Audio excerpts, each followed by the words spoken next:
Finalmente, el presidente de la República ha firmado el decreto para que se convoque a la consulta popular y el Consejo Nacional Electoral ya ha dado una fecha en la que podría realizarse esta consulta convocada por el presidente de la República con 10 preguntas. ¿Qué opinión le merece ya la resolución, los pronunciamientos de la Corte Constitucional y este nuevo llamado a las urnas que tendremos los ecuatorianos en el mes de abril? Si le enciende su micrófono, por favor. Licenia, ahora sí, muchas Ahí gracias por estamos. la invitación, Licenia, Alexis, qué gusto, un saludo a toda la audiencia de Radio Pichincha. Bueno, desde hace algunos años en Ecuador estamos viviendo de reforma tributaria en reforma tributaria, de contribución especial única y temporaria en contribución especial única y temporaria y de consulta popular en consulta popular. Y me preocupa que empiece a ser, que sean herramientas, y me voy a especificar en la consulta, que empiece a ser una herramienta de participación política que en realidad es parte del repertorio extraordinario de la participación política, pero que aquí la empecemos a utilizar de manera ordinaria. En el Ecuador estamos utilizando recursos extraordinarios de manera ordinaria desde hace algunos 5 o 6 años y la verdad esto me preocupa por los efectos que puede tener en la institucionalidad. Estoy pensando en los estados de excepción, estoy pensando en los temas tributarios, estoy pensando ahora en la consulta popular, porque a fin de cuentas, sin ir todavía al detalle de las preguntas, lo que nos quiere decir que el sistema político requiera constantemente este recurso a la consulta popular, a los referéndums, es que existe una incapacidad de hacer política por las vías ordinarias o por las vías tradicionales y que no logramos solucionar nuestro problema de la crisis de representación a través de las formas de las instituciones y de los mecanismos ordinarios que tenemos para provocar procesos de deliberación, de consenso, de formación de opiniones, de toma de decisiones generales y vinculantes para la sociedad. Entonces, bueno, creo que en general, viendo la fotografía desde lejos, lo que nos dice este llamado, esta consulta popular, es que Ecuador sigue con un problema crónico de representación política, con un problema en el cual las instituciones ordinarias y los mecanismos ordinarios no están cumpliendo su función. Y ahí hay que poner el ojo y ver el porqué. Hola, doctor Agustín, qué gusto saludarle, buenos días. Yo quería preguntarle y saber un poco también cuál es la percepción que le deja a usted el resultado de, primero de la aprobación de este paquete de impuestos la semana pasada, porque no es solo el incremento del IVA, sino son otros adicionales, digamos en buena hora que no fue solo el incremento del IVA que hubiese golpeado a un segmento particular de la población, sino que vino acompañado de este tema del ISD, el patrimonio, las ganancias extraordinarias de la banca, etcétera, ¿no? Que hace que este asunto se vuelva por lo menos algo equitativo. Pero resulta que en las elecciones últimas, excepcionales como la anterior, también pasó con las decisiones del gobierno de Lasso, pero en esta última elección, que fue una elección excepcional, ganó un proyecto político, sea cual sea, exista o no exista, pero ganó un proyecto político que se llama Daniel Noboa y ADN y lo que él represente. Ganó él y finalmente quien se sale con la suya ahora, como cuando se salió con la suya en noviembre del 2021, fue Lasso, ganó su proyecto político, etcétera. Y en la asamblea no hay una bancada que por sí misma tenga la cantidad de votos necesarias como para impedir que este proyecto político imponga sus tesis, por ejemplo en materia económica. Y terminamos, yo creo que a ratos, creo que hay que ser en la medida de lo posible justos, pero hemos terminado siendo, y me incluyo también, injustos con determinada bancada que representa el progresismo, que es la de la Revolución Ciudadana, como que tratando de responsabilizarles a ellos de lo que sucedió en 21 y de lo que sucede ahora también, cuando yo me pregunto, con 50 votos, ¿qué haces si necesitas 92 para ratificarte en un texto? Y finalmente, insisto una vez más, el que ganó fue Noboa, y quien se sale hoy con la suya es el presidente.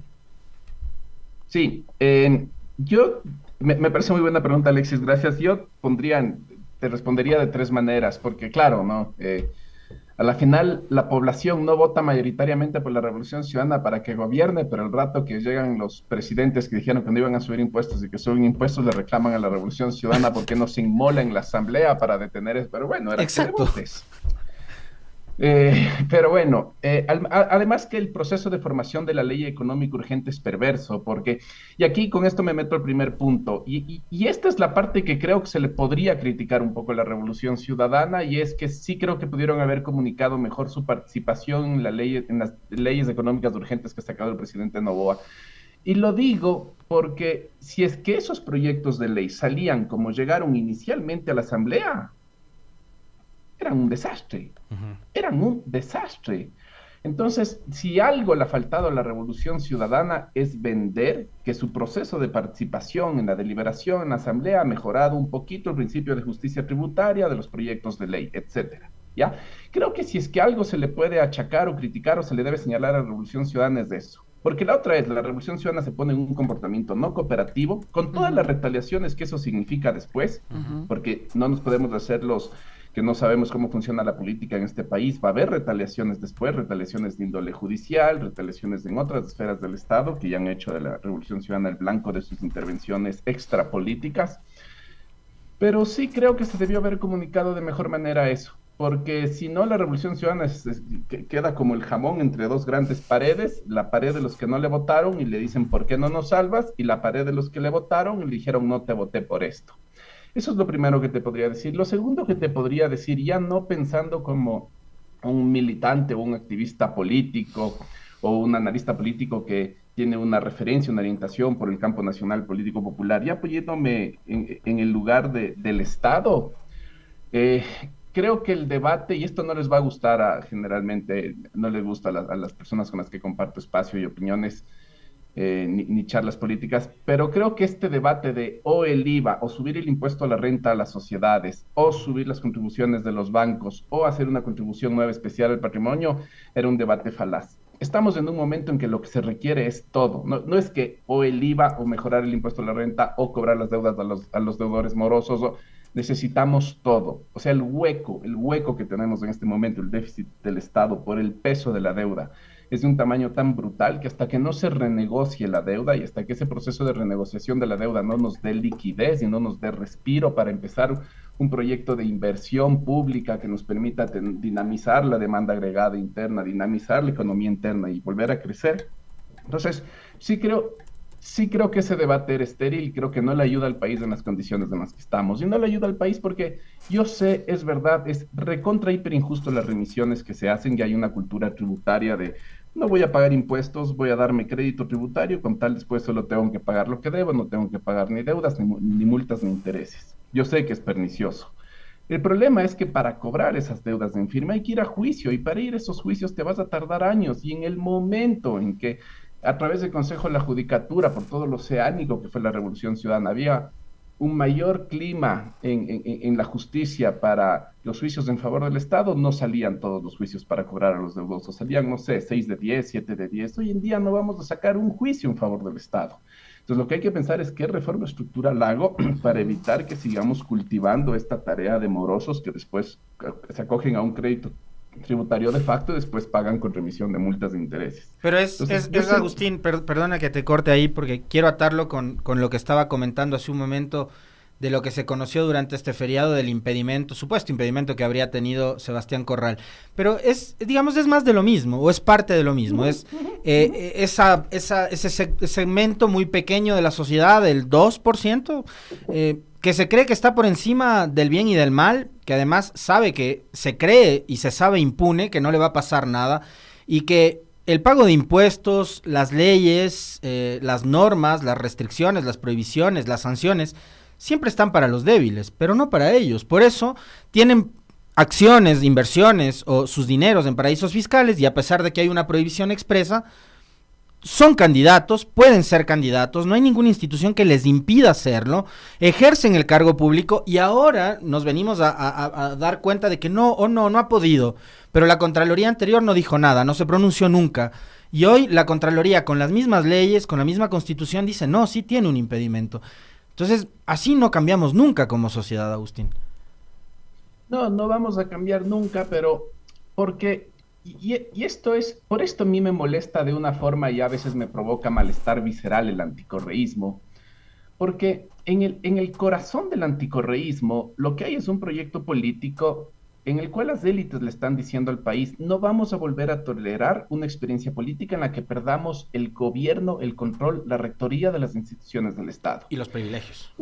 El correísmo fue una anomalía. O sea, nosotros pensamos que el Estado debería ser autónomo, que debería tener relativa autonomía de los grupos de poder, porque así fue en la experiencia de la Revolución Ciudadana y eso funcionó para muchos temas. Y para muchos otros temas faltó darle más autonomía al Estado y para otros temas esa autonomía fue problemática porque el Estado se separó mucho de los sectores populares. Pero esa fue una anomalía. O sea, desde el retorno a la democracia hasta nuestros días, la normalidad y lo ordinario en este país es que las élites, claro, con disputas, ya sean las élites de Quito, ya sean las élites de Guayaquil, controlen materialmente el Estado, controlen las decisiones vinculantes que desde el Estado se fabrican para toda la sociedad, y no solo el Ejecutivo, la justicia, la asamblea, las superintendencias.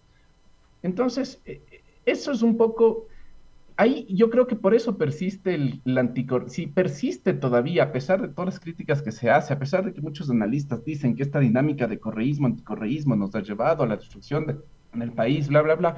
Si este debate y este conflicto persiste, es porque hay una fuerza política que quiere un Estado más autónomo, con bastante más autonomía de las élites, para que estas cosas no pasen. Y hay todo un proyecto político de las élites que nos dicen que eso jamás va a volver a pasar. Entonces creo que ahí en el meollo, ahí está el meollo de por qué persistimos en esta dinámica, porque la final es una lucha por la construcción del Estado. ¿Qué Estado? Un Estado que siga siendo servicial a los intereses de las élites y sus lógicas de reproducción económica rentistas y predatorias, o un Estado con una autonomía un poquito más amplia, una autonomía relativa que permita satisfacer más el bienestar común y los intereses ciudadanos. Agustín, y en este contexto de crisis económica, tenemos que gastar ahora 60 millones de dólares para la consulta popular prevista para el 21 de abril próximo. Una consulta popular con 10 interrogantes, 6 que van a rebotar nuevamente en la Asamblea Nacional, que podríamos habernos evitado ese gasto, y 4 que son de plebiscito. ¿Qué hacemos con esa consulta popular y por qué nuevamente la población está convocada a las urnas con la idea de que después de que diga sí o que diga no, su situación personal, su situación en general, la situación del país va a cambiar? O sea, para mí el 70% de las preguntas para mí son demagogia. O sea, lamentablemente a mí me da una pena decir, pero 70% de las preguntas son demagogia. Porque son preguntas que se pueden resolver por otras vías, son preguntas que se pueden resolver por la vía legislativa y al fin y al cabo, como tú dices, Licenia, en este contexto económico son 60 millones de dólares. Es decir, fabricar un consenso político en la sociedad no te debería costar 60 millones de dólares. Para fabricar consensos políticos está la Asamblea, para fabricar consensos políticos está la Secretaría Nacional de Comunicación, para fabricar consensos políticos están los partidos políticos que por algo existen, para fabricar consensos políticos están los medios de comunicación. Para fabricar consensos políticos están las organizaciones de la sociedad civil que sin ser partidistas siempre tienen una orientación, una vinculación, una tradición política y ahí se genera el diálogo y ahí se problematizan los fenómenos y ahí se toman las decisiones o se aproximas a las decisiones. Pero si para tomar decisiones tenemos que estar gastando 60, 75, 90 millones de dólares, convocar a un plebiscito, estamos teniendo un problema en las formas en cómo procesamos la política. Veamos solo las preguntas de la consulta. ¿Está usted de acuerdo con que Fuerzas Armadas realicen control de armas, municiones y explosivos en los sectores aproximados a los centros de rehabilitación social? Es competencia constitucional de las Fuerzas Armadas realizar ese control. Lo están haciendo, sin necesidad de consulta. O sea, entonces, ¿para qué? ¿Pero para qué? Vamos o sea, desde ahí esa ya sobra. Segundo, ¿está usted de acuerdo con que se incrementen las penas de los delitos de terrorismo y su financiación, de producción y tráfico ilícito de sustancias sujetas a fiscalización, drogas, etcétera, secuestro extorsivo, asesinato, todo el repertorio del crimen organizado que hemos visto en estos 3 últimos años?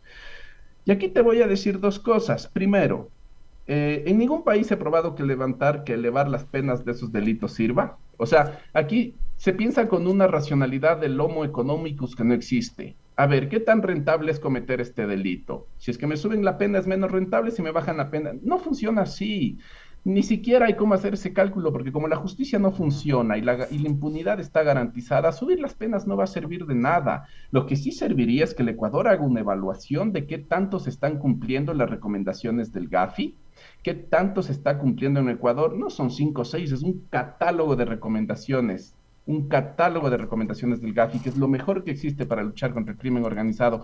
Eso serviría más que esta consulta para luchar contra el terrorismo. Tercero, ¿usted está de acuerdo con que las personas privadas de la libertad cumplan la totalidad de su pena dentro del centro de rehabilitación? Necesitas una consulta popular para esto. Para eso tenemos la Asamblea Nacional. Debátanlo, dirímanlo. O sea, ¿para qué tenemos legisladores? Están ganando sueldo legisladores. Nos cuesta la Asamblea Nacional. Es algo que se emplea en todo el mundo para tomar decisiones vinculantes. No es, de verdad, esta pregunta sobra. ¿Está usted de acuerdo, la cuarta, con que se tipifique el delito de tenencia o porte de armas, municiones o componentes que son de uso privativo de las Fuerzas Armadas o la Policía Nacional, bla, bla, bla, sin afectar a las armas de fuego permitidas para uso civil? Otra vez, ¿quién tipifica? La Asamblea Nacional. Entonces ya vamos 4 preguntas, ninguna, hasta ahorita ninguna en este contexto. Ujú. A mí me parece que tiene alguna productividad política y social que esté en la consulta. La quinta pregunta, ¿usted está de acuerdo con que las armas, sus partes, piezas de explosivos o municiones o accesorios que fueron instrumentos, objeto material de un delito, puedan destinarse al uso inmediato de la Policía Nacional? Otra vez, esta es una reforma en la Asamblea Nacional, es que no entiendo. Y la sexta, ¿está usted de acuerdo con que el Estado proceda a ser el titular de los bienes de origen ilícito o injustificado, simplificando el procedimiento de la Ley Orgánica de Extinción de Dominio? Otra vez, hasta ahorita vamos 6 de 10, 6 preguntas de 10, en las que un par fueron innecesarias y otras 4 se podían resolver en la Asamblea Nacional. Y después tenemos preguntas del referéndum, donde aquí cambia un poco mi postura. ¿Está usted de acuerdo con permitir la extradición de ecuatorianos?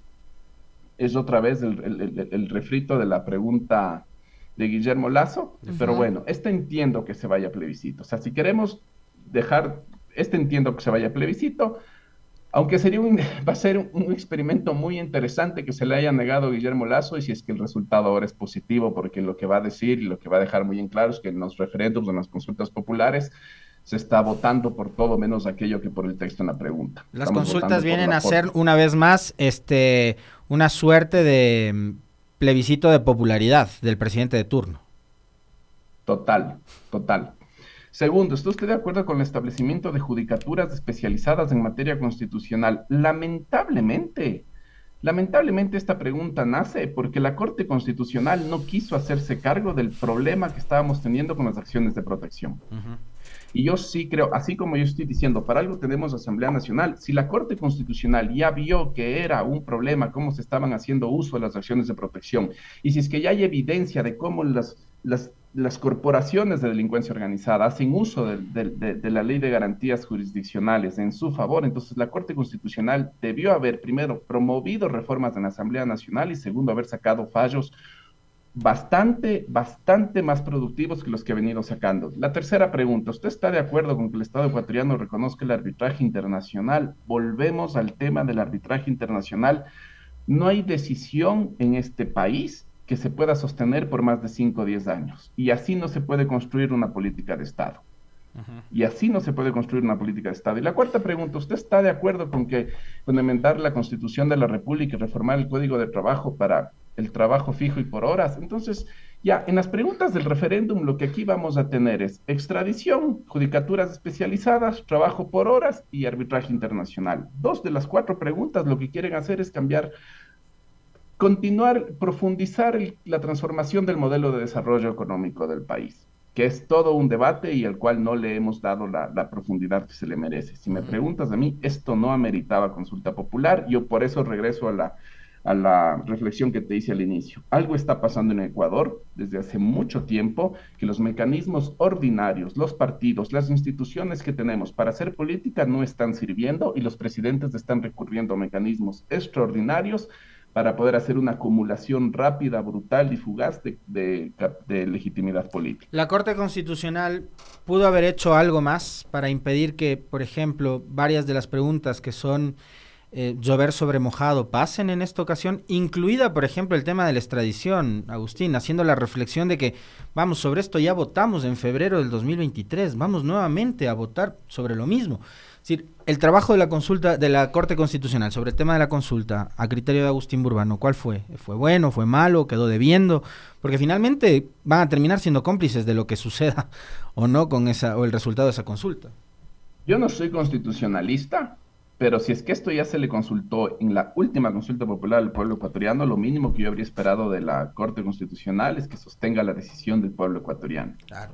O sea, en esta pregunta lo mínimo que hubiera esperado es eso. Creo que la Corte Constitucional es un órgano que no solo es constitucional, que también es un órgano político. Creo que el momento, por ejemplo, en que la Corte Constitucional apoyó justamente la constitucionalidad del acuerdo, de la serie de acuerdos con Estados Unidos, y sobre todo tomó la decisión de que dichos acuerdos no tenían que ser ratificados ni tenían que ser procesados en la Asamblea Nacional, estaba actuando políticamente, porque justamente tomó además esa decisión en medio de una semana en la que se dicta estado de excepción, que teníamos el país conmocionado, que había atentados por todos lados, que hubo toma de rehenes muy significativas en muchas de las cárceles del país, más de 200 servidores policiales y servidores del SNAI tomados, secuestrados. Entonces, también creo que el contexto en el cual la Corte decidió y falló y tomó esa decisión fue un contexto que la presionó políticamente.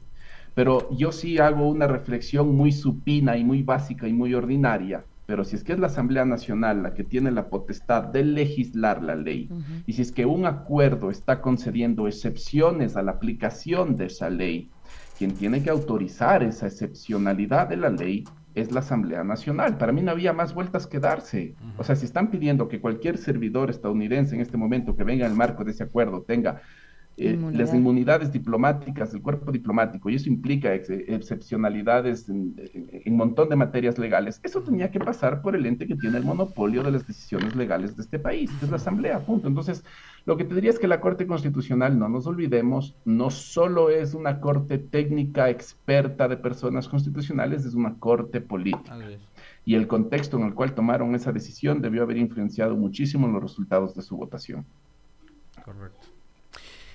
Agustín, este año que va a tener una consulta popular, que entiendo además, corríjanme, yo he pasado desconectado estos días de la coyuntura y de las redes sociales, muy desconectado, pero entiendo que se va a llevar en abril. 21 de abril, ya, ahí está la fecha. Domingo 21 de abril. Este año, 2024, va a haber consulta popular. Este año ha significado o significará, digamos, como el de arranque de este gobierno de transición que durará meses, pero de un presidente que aspira a una reelección, y va a ser un año preelectoral en donde todos, incluido Noboa, por supuesto, y los demás partidos políticos, ya empiezan a calentar motores para lo que será la elección del próximo febrero. También ya hay fecha para la próxima elección presidencial. Esto es increíble. Noboa todavía ni siquiera termina de posesionar a todos sus funcionarios. Todavía no termina de posesionar a todos sus funcionarios de gobierno, pero ya estamos hablando de la próxima elección presidencial. Así es del Ecuador.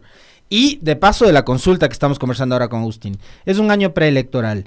No le voy a pedir a Agustín, obviamente, que haga de pitonizo ni que nos lea el futuro político, pero ¿qué va a pasar con la izquierda? ¿Qué va a pasar con la política de este país en este año preelectoral, por cómo están las cosas, por cómo le está yendo además a Noboa muy bien, coyunturalmente, porque entiendo que esto es temporal, además, no, yo no voy a pensar que Noboa va a terminar el gobierno, ya sea el próximo año o en 2029, o si se reelige o no se reelige, cuando sea que termine su gobierno, con el 90% de popularidad. Entiendo que esto es temporal, pero es una realidad, que tenemos un presidente que le están saliendo las cosas bien. Tenemos un presidente que goza de una popularidad interesante, que eso puede terminar siendo coyuntural, sí, pero también tenemos una izquierda que no termina de aliarse, que no termina de encontrar puntos de coincidencia, que no termina tampoco de definir una estrategia, porque si a mí me preguntan, y yo voy a ser muy sincero, de parte de la Revolución Ciudadana, veo unos intentos desde lo local muy importantes y potentes de tratar de distinguirse, o sea, lo que pasa en Quito, lo que pasa en Pichincha con Pavel, con Pavón, lo que pasa en Azuay con Lloret, lo que puede pasar o estará pasando con Aquiles, con Marcel en Guayas, etcétera, y en algunos otros puntos del país, tratando de distinguirse, volteo a ver y no encuentro coincidencia con lo que hace la bancada o con lo que hace su máximo líder. Es mi opinión. Capaz y no están de acuerdo conmigo, pero no veo una estrategia clara, definida, de hacia dónde quieren ir o hacia dónde van. A ver, rapidísimo, sobre Daniel Noboa primero, después sobre la Revolución Ciudadana y las izquierdas. Sobre Daniel Noboa, sí, yo creo que dentro de todo ha demostrado inteligencia. Yo creo que habría que hacer una entrevista totalmente distinta para hablar sobre el decreto del estado de excepción, el proceso de militarización, ver sus aciertos, porque esto satisface a gran parte de la población y ver en dónde también se pueden hacer críticas o reintroducir observaciones críticas constructivas que hagan que la próxima vez que lleguemos a un estado de excepción, el proceso de militarización sea mejor que este, porque eso sí, hay muchísimo para mejorar, hay muchísimo para mejorar. Pero sí, efectivamente es un golpe de efecto. No sé sinceramente si es que el estado de excepción y la militarización que le ha dado tan buena imagen se está gestionando desde capacidades civiles, políticas locales, eso lo quiero dejar muy en claro, eso lo quiero dejar muy en claro, yo sí tengo mis dudas de que eso se está manejando a nivel político acá. Pero en todo caso le está funcionando y él se ha sabido mover inteligentemente en un mar de decisiones en las cuales él no controla el 100% el escenario y eso también nos podríamos explayar en otro momento. Sobre la revolución ciudadana, sobre cómo están las izquierdas, yo creo que están en el momento menos feliz de los últimos 7 años. Yo leo también lo que tú dices, yo sí veo un desfase entre los gobiernos locales de la Revolución Ciudadana. A la descripción que hiciste, lo único que añadiría es que el proceso de Paola Pavón empezó antes de que haya toda una emergencia mucho más masiva de gobiernos locales del RC. Empezó antes y con un contexto mucho más adverso a nivel nacional, lo cual le hace mucho más loable. El problema es ahí, ¿qué pasa con esa carrera? Porque tú haces un gobierno satisfactorio a nivel local y luego lo que se esperaría es que pases al plano nacional y de momento no se ve en la Revolución Ciudadana que ese camino y esa puerta esté abierta. Pero lo lógico sería que si tú vienes de hacer un gobierno seccional que ganó, que construyó legitimidad, que construyó identidad política, que construyó apoyo popular, lo siguiente es que des el paso a liderar un proceso a nivel nacional. Entonces, lo primero que veo en la Revolución Ciudadana es que ese paso de lo local a lo nacional se encuentra todavía obturado. Eso es lo que yo veo desde afuera.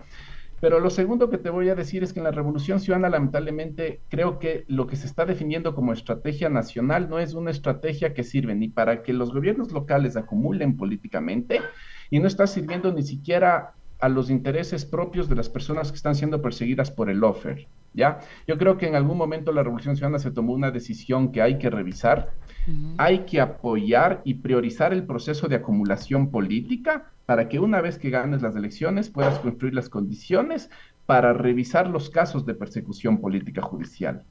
Y está invertida esa ecuación. Aquí se está pensando que hay que solucionar a cualquier costo, a cualquier precio y de cualquier manera y juntándote con cualquier persona los procesos del lawfare, para que después de eso va a destrabar el proceso de acumulación política. Y me parece que ahí estamos poniendo los caballos por detrás de las carretas. Y creo que eso sí es lo que está... Entonces, eso está condenando a que la izquierda en este momento no logre tener un proceso de acumulación más amplio. Del lado de la CONAIE no veo que las perspectivas sean mejores en este momento. Además, Leonidas Diza denunció que están intentando partir al movimiento indígena con el nombramiento de Guatemala como funcionario del gobierno de Noboa. Y a ese escenario yo le quisiera sumar, en el tema de las izquierdas, Agustín, la precandidatura de Carlos Rabascal.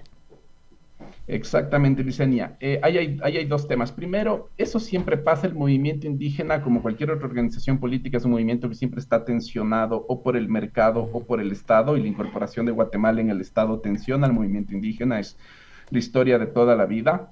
Pero hay que pensar en algo que también es preciso y necesario reconocer. Leonidas Diza fue uno de los principales actores de la movilización de octubre del 2019, de junio del 2022, y la forma en cómo se llevaron los procesos de diálogo, la perversidad con la que los ejecutivos de turno también plantearon las mesas de negociación, hicieron que a la postre no se consiga mucho de esos procesos de diálogo.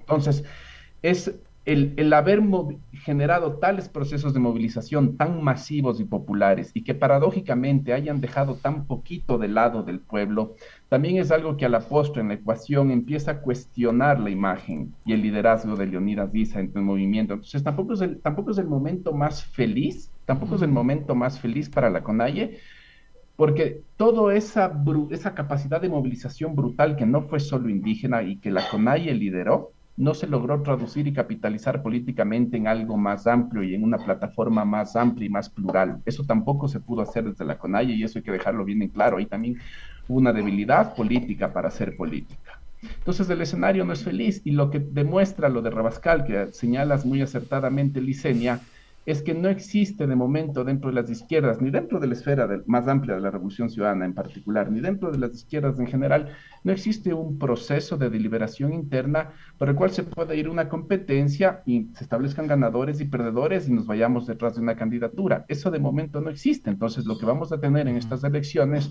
yo no creo que va a ser un Carlos Rabascal, yo creo que vamos a tener unas 2 o 3 situaciones análogas a las de Carlos Rabascal, en las que personas van a empezar a salir por su propia tendencia y por su propio proyecto. Entonces, la verdad no es el mejor momento para las izquierdas, creo que literalmente yo creo que hay que pensar y cultivar estratégicamente para el 2029. Si me preguntas a mí, yo creo que la elección que si viene el 2025 tiene un contexto demasiado adverso y tendría que ocurrir algo realmente milagroso para que alguien distinto a Daniel Noboa gane. Increíble, es increíble eso. Yo, la verdad es que coincido totalmente con lo que dice Agustín. A uno pueden catalogarle de pesimista y demás, pero creo que el escenario es tal cual el que acaba de graficar Agustín. Ahora, este asunto podría resolverse, Agustín, si es que hay, con más fuerza que antes, presiones desde diferentes organizaciones, desde la propia sociedad, haciendo un llamado a las izquierdas para que vayan a un proceso, por ejemplo, de elecciones primarias. Alguna vez se intentó, suena muy, muy utópico, muy romántico, en nuestro modelo, además político y democrático, donde suele pasar esto en todas las organizaciones políticas, que es el líder o el dueño del partido el que decide quién es candidato. O sea, en Creo va a decir Lasso quién es el candidato. En el Partido Social Cristiano decidirá Nebot quién es el candidato. En la RC todos sabemos. Decirle a la izquierda, señores, siéntense porque finalmente está en juego que el neoliberalismo nos dé con todo de aquí hasta el 2029, como dice Agustín Burbano, o nos sentamos y deponemos cada uno nuestras ambiciones, legítimas por cierto, nuestros intereses, y buscamos una candidatura de consenso a través de un proceso abierto de elecciones primarias para poner un candidato de izquierda que pueda disputar la presidencia a Noboa o al que sea. A mí me encantaría que en algún momento lleguemos a eso. No existen de momento las condiciones y creo que lo mejor que podríamos aspirar es que este proceso que estás muy bien describiendo ocurra por lo menos al interior de las identidades políticas más importantes. O sea, pensar en un proceso de primarias en la lógica de un frente, me parece que no existen condiciones, pero sí me parecería importante que existan primarias dentro de las identidades políticas más significativas, que de momento son 2, la Revolución Ciudadana y todas las personas que se reconocen en el campo plurinacional. Esas son las 2 identidades más significativas y representativas de las izquierdas y por lo menos al interior de aquellas deberían existir un proceso de primarias. Eso sí me parecería sano y me parecería que ayudaría inclusive a destrabar el actual momento y a sentar bases para el 2029. Ahora, esto que nos pueden acusar de pesimistas no es algo que nos estamos inventando ahorita. Sabíamos que la derrota de las elecciones del 2023 implicaba esta derrota. O sea, ya sabíamos todo lo que se jugaba en 2023. No es algo que nos estamos dando cuenta en este momento. Lo último que te diría es que el mejor momento que tuvo Ecuador para tomar esta decisión de si es que nos vamos a un modelo de frente amplio fue la coyuntura 2012, 2013, 2014, 2011 quizás. Ahí hubo un debate interno muy fuerte dentro de Alianza País, muy fuerte, sobre si nos íbamos por un modelo de partido político más cercano a partido político único o si nos íbamos a una lógica de un movimiento de movimientos, que era una lógica más tipo el Frente Amplio.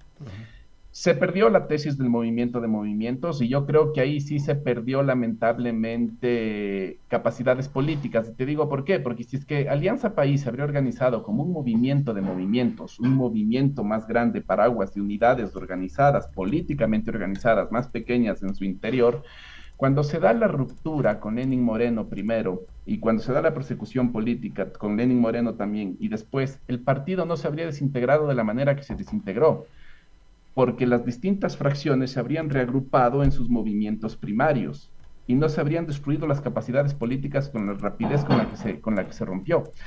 Sí creo que es sano para el país, de aquí al mediano plazo, pensar que las izquierdas tienen que organizarse en una lógica de movimiento de movimientos. No quiero con esto decirte que hay que poner la orgánica por encima del proyecto político, no es que hay una fórmula orgánica que nos va a solucionar todos los problemas, no tenemos sujetos políticos, no tenemos discursos para el tiempo presente y que corre y para contestar las experiencias de vida que están significando sufrimiento en de cientos de miles o millones de personas en el Ecuador, eso es cierto, pero sí creo que sería sano que dentro de la respuesta que configuremos desde la izquierda hasta aquí el mediano plazo, eso incluye una perspectiva de tenemos que ir a una lógica de movimiento de movimientos o de frente amplio.